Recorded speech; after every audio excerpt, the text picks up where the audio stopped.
Buenas tardes para todos, queridos integrantes del grupo de lectura de la biblioteca. Bueno, otro martes más que no nos podemos ver presencialmente, pero por lo menos podemos compartir a partir de aquí de estos videos y de las lecturas que les voy a enviar. Hemos tenido que reprogramar cosas y bueno, ha sido todo bastante alocado, si se quiere, en estas semanas, sobre todo para los que somos docentes, con plataformas nuevas, formas nuevas de hacer las cosas. Entonces, bueno, estoy también yo en esa situación y me he puesto a considerar algunos elementos de nuestro taller como para poder generar en el taller una continuidad que nos haga bien a todos, en el sentido de que podamos realmente acompañarnos y hacer cosas positivamente. Entonces, les voy a hacer una primera consulta ahora en los primeros minutos del video, y es la siguiente. ¿Qué oportunidades tienen ustedes de conectarse con una plataforma que se llama Zoom? Fíjense, si investigan un poquito, se escribe Zoom, Z-O-O-M. Los que son docentes tal vez ya la estén utilizando para dar sus clases online con los estudiantes. Bueno, fíjense cuántas personas podrían acceder. Es una plataforma sencilla, no es una plataforma de difícil acceso, y podemos programar a través de ella algunas reuniones en el horario del taller, por ejemplo, y hacer unas reuniones cortitas de media hora, poco más, y podríamos empezar a probarlas después de Semana Santa, de turismo o criolla, como ustedes prefieran. Y ahí me lleva al segundo planteamiento. Ustedes habrán visto que hace un ratito, en el correr de la tarde, les envié un PDF con una obra que ustedes ya conocen, probablemente ya hayan leído o a lo mejor conocen de nombre, que es La vida de sueño, de Pedro Calderón de la Barca. Voy a hacer una breve introducción de esta obra ahora en estos minutos y a decir por qué selecciono este tipo de obras para continuar. Primero, que vamos a darle un formato distinto a como veníamos trabajando. Vamos a dar por cerrado lo de Simone de Beauvoir, ustedes ya lo habrán leído con las pautas de las que hablamos, y vamos a hacer como una dinámica distinta ahora con lo siguiente. Vamos a leer la obra La vida de sueño, vamos a tratar de leerla todos.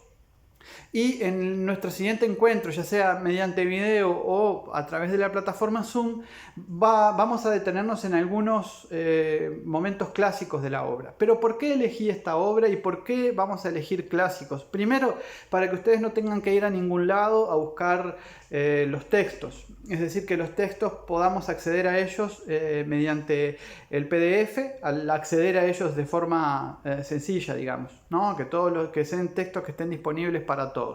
Tal vez ustedes tengan la obra en formato libro, la leen allí también, porque es una obra escrita originalmente en español, es decir, que no va a haber diferencias en el texto entre lo que yo les envié y lo que ustedes puedan tener. Clásicos porque vamos a aprovechar estas instancias, estas semanas o no sabemos cuánto va a durar, que no nos vamos a ver, para justamente estar trabajando en textos que, bueno, generalmente son difíciles de recordar, de encontrar, etc. Y este texto en particular tiene algo que ver con unos audios que Elba nos mandó. ¿Sí? Elba Sarasola, ustedes saben que con su vinculación con el francés tiene muy claro lo de Simone de Beauvoir, Sartre, y por allí menciona la corriente filosófica del existencialismo. ¿Sí? Y yo quedé de desarrollar un poquito el asunto del existencialismo brevemente, y qué mejor que desarrollarlo, si se quiere, desde la perspectiva de una obra literaria. Antes que nada, bien breve, hay como dos grandes corrientes, entre muchas, ¿no?, que se ocupan del libre albedrío y del determinismo y de la libertad del ser humano. Una de ellas es el existencialismo, pero también hay corrientes filosóficas deterministas, ¿sí? Las deterministas, plantean que el ser humano, bueno, ya viene cableado, digamos, determinado justamente por fuerzas que no controla. ¿Sí? Los griegos tenían el concepto de las moiras, es decir, el destino. Recordarán ustedes una imagen recurrente de Cloto, Laques y Siátropos, es decir, las tres tejedoras del destino humano, ¿sí?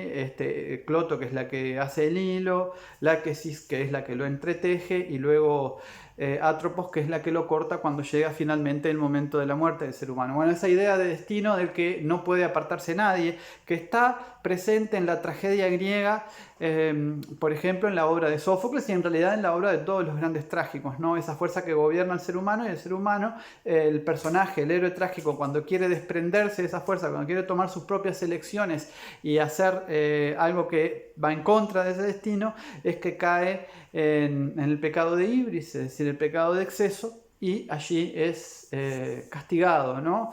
Recibe su némesis y todo vuelve como de alguna manera a equilibrarse. A propósito, la palabra equilibrio viene también de ibris, que es esa falta o pecado por exceso en el ser humano. Bueno, en esta obra en particular de Pedro Calderón de la Barca, fíjense que nosotros trabajamos el año pasado el Lazarillo. Bueno, aquí hay una continuidad conceptual porque estamos hablando del mismo siglo de oro, aunque estamos hablando de 80 años después del Lazarillo, ¿no? ¿Por qué digo continuidad conceptual? Bueno, porque el siglo de oro fue desde Garcilaso de la Vega, principios del siglo XVI, hasta la obra de Calderón de la Barca, mediados del siglo XVII, fue esa unidad en la que hubo, unidad cultural, digamos, en la que hubo creadores tan potentes como por ejemplo Lope de Vega, Cervantes, bueno, el autor del Lazarillo, pero también Tirso de Molina, Quevedo, Góngora, ¿sí? Grandes nombres de la literatura española, en los místicos, de los cuales no hemos hablado, pero en algún momento vamos a San Juan de la Cruz. Bueno, hay una playa de autores allí, todos de ellos con unas obras hermosísimas que en algún momento podríamos abordar, pero nos toca en este caso, dada el tenor existencialista de los comentarios de Elba, nos toca una obra que tiene como principal eje la idea del libre albedrío. ¿Sí? El libre albedrío es la voluntad humana puesta al servicio de su elección, y de alguna manera es la idea madre del existencialismo. El existencialismo cree, muchos tiempos después, ¿no? En los siglos mucho más cercano al existencialismo que esta obra de la que estamos hablando, cree que, bueno, que el ser humano es totalmente libre, ¿sí? Y algunos dirán, bueno, es tan libre como para elegir las propias cadenas que lo esclavizan, ¿sí? Fíjense que dentro del existencialismo, que ya sería entrar en un terreno filosófico, hay muchísima tela para cortar, pero yo me quiero referir a lo que es lo literario en sí. ¿Sí? En lo literario en sí nosotros vamos a leer, o yo les voy a pedir que lean en el correr de estas 2 semanas, es decir, nosotros ahora volvemos a vernos el martes a vernos de esta manera, el martes después de la Semana Santa o de turismo, y les voy a pedir que si ya pueden haber leído la obra, que en el PDF que les envié, es una obra que tiene unas 100 y pocas páginas, puede parecer extensa en un principio, pero está escrita en verso, lo que hace que la disposición del texto en la página sea de mucho menor cantidad que si ustedes estuvieran leyendo, por ejemplo, una novela de 100 páginas. Yo creo que es una obra que se lee muy rápido, además, porque es entretenida. Es un poco áspero el inicio, encontrarle la mano a todo ese lenguaje de hace 400 años es una obra de 1630, fíjense que tiene 390 años, si no me fallan las cuentas, que podrían fallarme. Lo que sucede es que a veces necesitamos como reacomodar nuestra propia recepción lingüística, digamos, a este tipo de material que ya tiene unos años, aunque estemos hablando del mismo español que hablamos nosotros, ¿no? Bueno, ustedes leen la obra y ese martes, después de Semana Santa o de turismo, lo que vamos a hacer es ir a algunos lugares puntuales de la obra, ¿sí? También les voy a pedir, y les insisto con esto ahora ya sobre el final, que me digan quiénes podrían o estarían interesados en armar algo a través de la plataforma Zoom. ¿Qué se necesita? Bueno, ustedes necesitarían investigar un poquito a ver de qué se trata esta plataforma. A su vez también lo que podrían hacer es su usuario Y después yo generaría una reunión y en ese caso de que ustedes puedan acceder a todo, a la invitación de la reunión, pasan un código, que eso es sencillo de hacer, y ustedes ingresan a la reunión y necesitan tener la cámara de la computadora o del celular y bueno, y el micrófono, que es el micrófono usual tanto del celular como de la computadora, que capta el sonido, este mismo que estoy usando yo ahora. ¿Sí? Es una solución práctica para poder vernos, para que ustedes no solamente me vean a mí, sino que también se vean entre ustedes, y funciona tal cual funciona una clase común y corriente en la que ustedes incluso levantan la mano cuando hacen una señal o algo, cuando quieren hablar, ahí yo les habilito para que hablen, ustedes exponen su idea. Y bueno, y así podemos funcionar por lo menos mirándonos las caras, aunque estemos en nuestras casas. ¿Sí? Me parece que vale la pena, es fácil de usar para toda edad. Fíjense si se animan a hacer un par de pruebitas y capaz que alguno de los docentes que hay en el taller se anima a subir ese tutorial o ese videito que hay por ahí donde se da un poquito de las pautas de la plataforma. ¿Sí? Sería un mini taller en realidad, porque la plataforma solo nos habilita por unos 40 minutos de reunión, pero esos 40 minutos los haremos rendir y bueno, y contribuirán a que podamos pasar un poquito mejor de lo que estamos pasando, con buena lectura, pero también mirándonos y viéndonos y bueno, y además viendo a las personas que leyeron lo mismo que nosotros y que quieren comentar.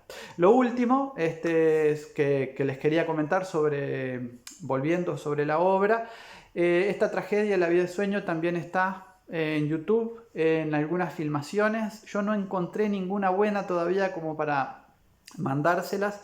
También puede ser que esté en audiolibro. Investiguen la forma que les quede más cómoda para acceder a ella y tengan en cuenta siempre este pequeño dilema que surge en la época de Calderón, en realidad un poquito antes, que tiene que ver con la obra y que es un dilema de tenor religioso. Ustedes recordarán que 100 años antes de la obra de Calderón, en realidad 100 un poquito más, Lutero había dado inicio a las religiones protestantes a través de sus reclamos, ¿no? Sobre todo de las denuncias contra algunos procedimientos de la Iglesia Católica. Dentro de las religiones luteranas, el luteranismo y otras que derivaron después, el protestantismo, etc., un concepto es el concepto de lo que viene determinado, ya viene nuestra alma salvada desde arriba, digamos, incluso desde el momento de nuestro nacimiento. A eso la Iglesia Católica le opone el concepto de libre albedrío, ¿sí? Y Calderón es un sacerdote.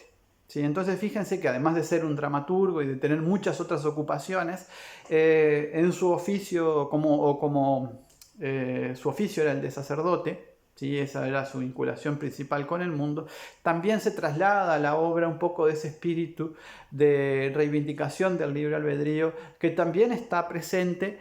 Recordemos que es la época de la contrarreforma católica, es decir, el ayornamiento de la Iglesia de alguna manera, o el recrudecimiento de algunos de sus postulados, que sobre todo pegó muy fuerte, y esto ya es historia, digamos, fuimos de la filosofía, pasamos por la literatura, ya estamos en la historia, sobre todo se dio con mucho ahínco en España, que fue el lugar donde la contrarreforma fue tomada con mayor impulso, ¿no? Y donde marcó, si se quiere, con una huella mucho más indeleble que en otros lugares.